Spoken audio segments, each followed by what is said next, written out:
Jamaica's aquatic sprint queen, Alia Atkinson, broke her own world record today in the short course 50-meter breaststroke event.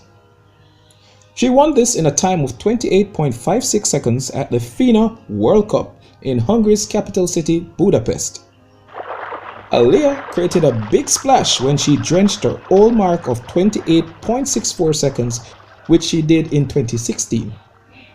It was her second gold medal at this swim meet, following her win in the 100-meter breaststroke on Friday. She almost washed away her old record in that race too, finishing 1 minute 02.80 seconds, and her old record was actually 1 minute 02.36 seconds. Good going, Alia. Keep doing that wonderful stuff that makes us proud as Jamaicans.